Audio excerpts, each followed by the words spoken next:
All right, we are live once again, episode 3 of the Spin Cycle. Andrew Southwick with you, RC Williams down on the bottom of the screen. We're doing Brady Bunch stuff today, and of course, Julianna Ormond joins us for this episode today. Welcome, Juliana. You can see all of us on Culture Crossroads. That airs a couple of different networks now: Beck News Network, BeckTV.plus, every Sunday evening, 5 p.m. Central Time, and you can find clips segments on our YouTube page, the Culture Crossroads YouTube page.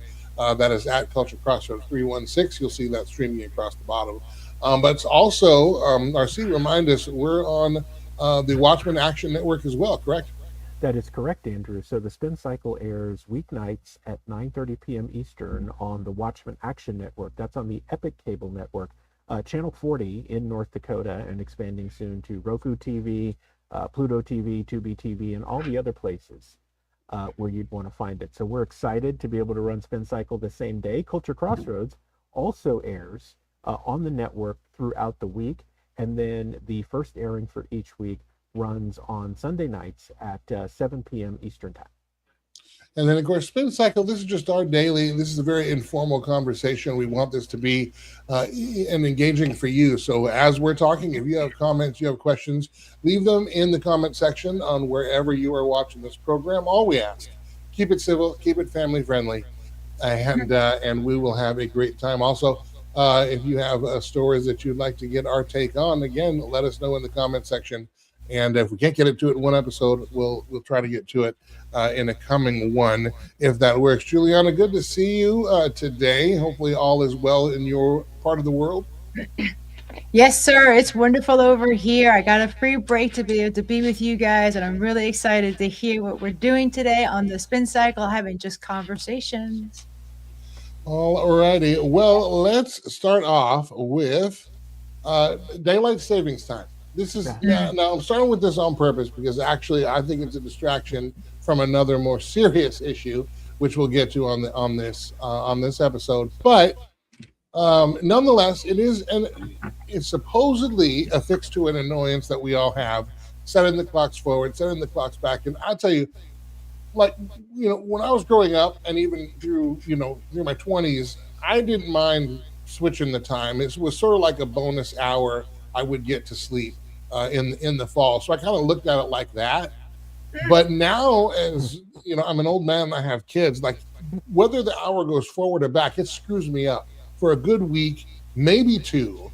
And it's like our own personal and private jet lag that we have. So and so it is annoying, but what's interesting is the choice of daylight savings, that is to have more sunshine in the evening, which means that in our winters, particularly in the West Coast and northern states, the sunrise won't be till 9 a.m. for part of the winter. Can you imagine a 9 a.m. sunrise and then about a 6 o'clock sunset, 6:30 sunset, in particularly in the northern states and along the West Coast? There are, of course, now there's plenty of nutritional influencers and REM cycle experts and all this, and some of them probably have credibility, some of them don't. The debate is that our daylight savings time goes against the natural circadian rhythm of sleep and so on and so forth. So, is it going to lead to long-term health issues? Probably. If the government is doing it, it's probably going to lead to more health issues. And I'm sure that Pfizer and Moderna are working on the correct medication so that we can adjust to permanent daylight savings time. We will find, I'm sure that news is just about to break, just around the corner. It did pass the House. However, rumors now that Senator Tom Cotton's going to block it in the Senate, so it may not pass anyway. It's also worth noting, daylight savings time, permanent daylight savings time, was tried in the 70s and it failed miserably. And so then we went back to switching back and forth. But anyway, I want to get your take. Does this even matter? Like, I wouldn't mind going to just permanent standard time and just let us all do our own thing. But and I guess if daylight savings is what you must do, then fine, pick one and do it. Call it 1 a.m., call it 4 a.m. I don't really care. Just pick something. But at the same time, I don't know. Maybe we're making much ado about nothing. I don't know. What do you guys think? I'm going to say that, your circadian rhythm being off is a really big deal. When we're not feeling 100%, it impacts everything about us. So I'm a little concerned about not having something that's a little stable for our ability to have that, nice, neutral, we're going to be okay, stable kind of feeling, instead of every 6 months, we're changing the hour back and forth and back and forth. And like you said, the 9 o'clock, morning, what's going to happen with the farmers that are out there? They depend on having, the sunrise in the morning, and that's going to affect what's happening with our farmers and whatnot. So, RC, what do you think? Yeah, I mean, I think about this now. I lived this experience because I lived in Minnesota for 4 years, and so you're so close to the North Pole, you actually get this experience. So in the winter, the sun wouldn't come up until roughly 8:30 in the morning, and it would go down maybe between 4:30 and 5:30, depending on one month of the year it was. So yeah, I mean that does happen. Here's the flip side: during the summer, the sun was up at 4:50 a.m. Hmm. and it wouldn't go down till 9 o'clock at night, right? So there's that impact depending on where you live. I do think that the switching back and forth does throw people off. And Andrew, to your point, as you get older, that becomes more intense, and it's hard because for the whole week, because mine is generally a week too, it throws you off. Here's what's interesting though. You mentioned the history behind it. They tried once before in 1974 to do away with it, and the reason that it was a disaster is because moms and families started complaining about the fact that kids were having to take the bus in the morning and it was pitch dark, and this was Hmm. causing all types of issues. So they said, look, we can't do this anymore, and then it gets switched back. I got to think there's a way forward, and maybe the real answer is we ask the people who live the experience each and every year, and that would be the states of Indiana and Arizona, which do not switch their Hmm. time. They do not observe daylight savings time, and maybe we should talk to the experts about how we deal with it. See, why would we talk to the experts? I don't understand. We already know what to do, and as I mentioned to you, it's going to get in the way of whatever way we can monetize the problems that it's going Yeah, to that's cause true. in the future. Those are the experts we want to talk to. That's true. How, I mean, how, how can we monetize the disaster we're creating right now? listen, I That know is that is the American way. Come on, I see? Andrew, I know that Pfizer and Moderna are ready to give you a litany of side effects. They want to play the side effect Olympics. They cannot wait to give you something that will solve this problem and give you a bunch of side effects that they can also sell you side effects for to solve those side effects. But Yes, yeah, or I could just go to bed, at a normal time. I could do that's that, true. but That's no, I true. don't forget that. That's the daylight savings time debate is certainly well. Actually, it's alive and well in the social media sphere. Over on X, it's probably about every third post that you see come through one or another. What I'm not seeing, I'm just enough of a skeptic to say, and also with the administration touting, "Hey, we're going to get daylight savings time when we're doing this." Well, at the same time, creeping around the back shallows is the debate over Section 219, which would create a shared military with the U.S. and Israel. And I do wonder if some of the daylight savings time, here's a big shiny thing that everybody will go look at. Look at the big flaming orb in the sky, and we're now it's gonna be an hour different or whatever it might be. But don't look at what we're gonna do over here, which is we're about to share all our sensitive military data, our technological data, our innovation with a foreign country. And I want to be clear at this at the outset. You and actually on this Sunday's Culture Crossroads, this is a good uh, um, promo for this. I'm breaking down this in greater detail, not from an expertise perspective. I'm not a military anything, but from the available data and the concerns that it raises. So we'll go through a lot of that on Sunday. Won't want to miss that report. But you, it's not about whether or not you are for or against Israel in terms of support. It's not this is really a global security and American national security interest question. Do we share this kind of information with anybody? It doesn't matter. Hmm. Now, let me just quickly, Section 219. As of today, this provision has not become law. And the best way we can describe it, I don't want to overstate it either. It's not that Israel will have command powers over our military.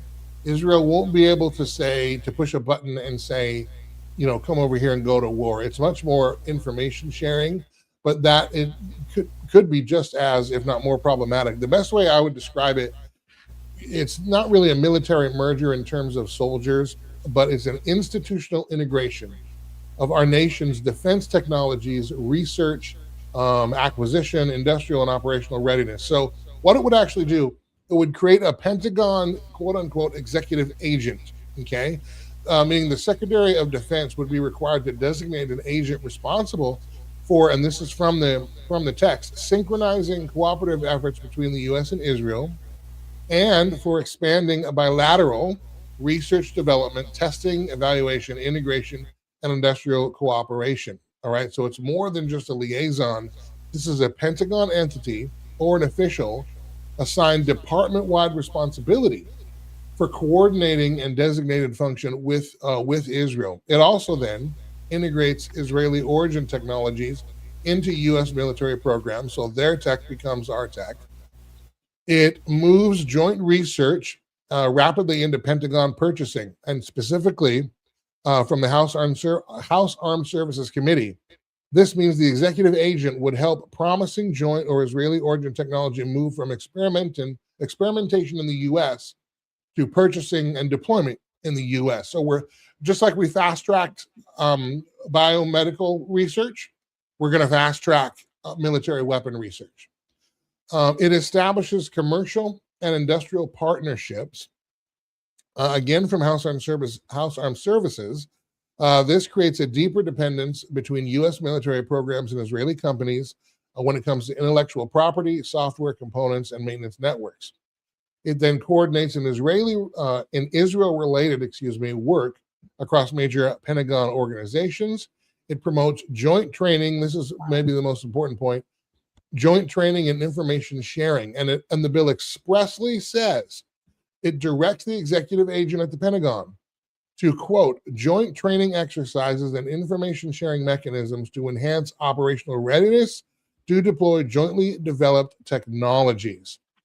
Now, the unanswered policy question then is not whether information would be shared, but what information is shared, through which systems, at what classification level, and with which Israeli government or private entity, and under what continuing oversight.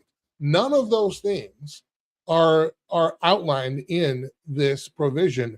It is so broad in its scope, so riddled with peril, because, and I'm going to add another wrinkle to this. Flock cameras are a big deal. I did a thing about flock cameras and our data just a couple of weeks ago. You can check that out on the YouTube channel. But for example, the flock cameras, one of the things that flock cameras can do, and stick with me, this bears, it's going to take our data, our surveillance data, and it's going to give it to a private company. Now, in America, it's illegal for the CIA to spy on Americans directly, but it's not illegal for the CIA to get information from a private company that just so happens to be about you and me and how we go back and forth in our days. Well, this same kind of information flow and information laundering can absolutely happen when we're sharing our military technologies and secrets with a foreign nation. What happens if they get hacked? I mean, nations get hacked. What happens if there's a leak? What happens if there's a mole? What happens if they sell it to China or Russia or back to Iran or any of the other nations that are hostile toward America? I really this to me this I really read this as a betrayal. I don't see how this is America first at all, and I don't know why we're even having the conversation. Other than I'm not going to speculate about it. It just reeks. I'll shut up now. You guys go. Wow. I mean, I guess, Andrew, I'm finding when we do these things live, it is amazing to me. Hold on, I'm going to Nancy. Thank you for being with us on YouTube. We are talking about America about to enter into an agreement with Israel to share our military secrets and our sensitive information with Israel including technology, training, research, development, all kinds of things. And our issue with this is, why share that kind of information with any foreign entity? It can be stolen, it can be hacked, it can be sold on the black market, it can be sold to our global enemies. This is riddled with problems, and so that's what we're discussing. Thank you for tuning in, and thank you for your comment. All right, RC, go ahead. Andrew, I'm amazed. In the last couple of days of doing the spin cycle, I can see why it's so necessary for us to stop for a minute and have these conversations logically. So let's get the first thing out first. In what world can you justify doing something like this, right? And insert whatever country you want for Israel, whatever. But the fact remains it's Israel, okay? Why would you do something like this? What tangible benefit is there for an agency that was created? Because, see, that's what Congress does. When they want to do something that they can't do by law, they just create a 3-letter agency or something else that allows them to do it and set policy and rules to do so. But Andrew, what good, as you've already said, comes out of something like this? And what in the Hades gives Congress the thought process that they can actually do something like this, and people are just going to be like, oh, that totally makes sense. Let's go ahead and entangle with a foreign country with our Pentagon, and when it comes to our defense and our offense, and everything is going to be okay when we share those secrets. And I'm talking in the Humpty Dumpty voice because that's how foolish this actually sounds. Andrew, I don't know if we're in a malaise, or there are some people that say, okay, this is okay because, or whatever the case may be. Let me just be honest. This is stupid. Absolutely stupid.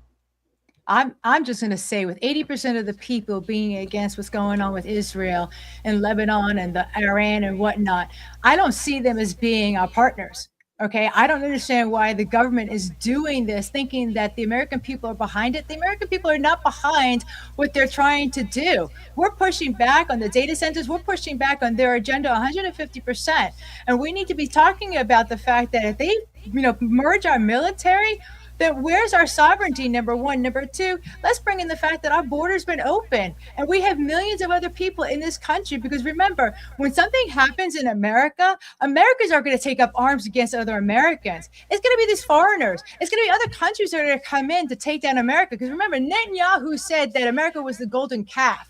So we need to be protecting about what's happening on our shores, because right now, if we allow them to merge our military with Israel's military, when we've got the world hating us as it is, hating Israel for what they're doing, we need to be really honest about what we're seeing in front of us. This is not a good thing for America, because Americans certainly do not agree with what this government is doing with this foreign national company organization. And I don't care what country we're talking about. We're Americans. We stand on our own. We're sovereign. How dare they merge our military with somebody else's military?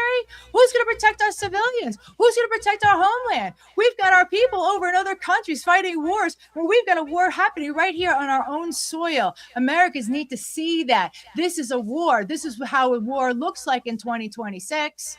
Wow. So Andrew, Juliana, you're so spot on here. Just to add to that, here we go again, letting another fox in the hen house, right? Yes. We did this with border policy, right? And we let the fox in the house, which is why the border swung wide open, and you're trying to clean this thing up. I caught Ross Perot the other day. Now, for those of you who don't know, Ross Perot was a billionaire businessman, a short Texan that had a voice that sounded like this. He ran for president in 1992, and he was actually leading in the polls, but he did something innovative. He actually answered practical questions from actual Americans in a way that everybody could understand. And what he said at the time is parallel to this in the sense that when you let the idea of foreign influence creep into our everyday policy, you run into a situation where, in the case that he was talking about, it was NAFTA. And he was asked what's going to happen to American jobs and the economy if this happens. And what he relayed is, you will hear a giant sucking sound, and that'll be all the jobs going to Mexico, because people are so focused on making money instead of quality of life. And this is a guy who was a billionaire who wanted to make money. He said, you're willing to sacrifice the American dream and Americans' ability to buy stuff for you to make more money. Well, that's great, except who's going to buy your stuff? here we are again, where it's like the United States is structured in such a way that it is us. Why would we let a foreign country in the henhouse when it comes to our defense in partnership that way? And why the heck would Congress have to put it into a bill? Like, Well, what are you doing? I don't think it even has to do with whether or not it's an ally nation or whatever. I do support Israel. Hey Hunter, how you doing? Good to see you. Alan, thanks for your comment as well. Good to see you guys engaging here in the chat. Most of you checking us out on YouTube. So His last thanks name is for Militowski. Well done, Alan. yeah, it's Milkowski. Yeah, and Jesus does love us, and He loves you too. So thank you for that. Couple of things though. There's a lot of what is happening. I'm not sure if you mean what is happening, like is in hello, or the old what's happening, or what are we talking about? So anyway, let me know if you want to. I'll answer your question if you're asking about our subject. But I do support Israel as a nation. I think their current government is less than savory. I'm going to put it that way for now. But the issue here also is we're going to create potential for more dependency on a foreign nation for our military strength or military strategy or military equipping. We talk about wanting to be energy independent. We talk about wanting to actually be pharmaceutically independent. We know that most of our pharmaceuticals are made in China. If we're importing energy, we import a lot of our food. The more dependent we are on foreign nations, if they decide to shut it off, or if that chain is compromised, we have an issue because we're the end consumer. This opens up that door as well. Not to mention conflicting national interests. We do cooperate with Israel quite a bit and quite closely, but we're still separate sovereign nations. We have different regional priorities. We have different intelligence objectives, different domestic political pressures, different exporting policies, different rules of engagement, different threat assessments. There are a lot of reasons why we don't line up 100%. We're different nations in different parts of the world. And technology that's useful to both countries doesn't mean every operational use serves us equally. I think we are opening the door to many potential problems we're not even thinking about right now. And the thing is, again, this whole story, this provision is being thrust upon us under the cover of darkness while they've got us debating whether or not daylight savings time is better than permanent standard time. I think ultimately our audience needs to understand that we are for the people. We're not for the governments. I mean, most of us are sitting here scratching our heads about what the American government is doing, and we're not supporting what it is that they're doing, right? Okay, that's why we're having this conversation about this bill. So, I mean, we need to be talking about how we support the people of Israel. We support the people of Gaza and the people of Lebanon, because we, the people, the ones that are coming together. It's the men, women, and children, the civilians that are dealing with the aftermath of what's going on here. Because at the end of the day, we need to acknowledge the fact that we are the people. Right? We are the people of America. They are the people of Israel, and we support the people. We don't support what the government is doing. We don't support the war, because at the end of the day, it's us that suffer from it. When they're bombing all parts of Iran, what's happening to the children? I want to know what's happening to the children. We keep talking about all these, other superfluous things, but we should be talking about what's happening with the kids over there. What's happening when people are making decisions to have a war. Right? So I'm not interested in what's going on with the government as much as I'm really interested in what's happening to the people in the aftermath of the war because of these governments.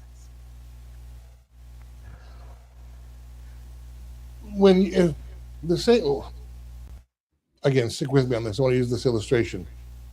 Our food supply in America, for example, one of the reasons why it gets further and further strained is because of vertical integration. So there used to be food processors all around. There's less and less of those as we go. There's certainly a crunch, a squeeze on the local and small farmer and rancher in America. What happens is then it goes to the big guys, the Tysons and the Foster Farms and everything else.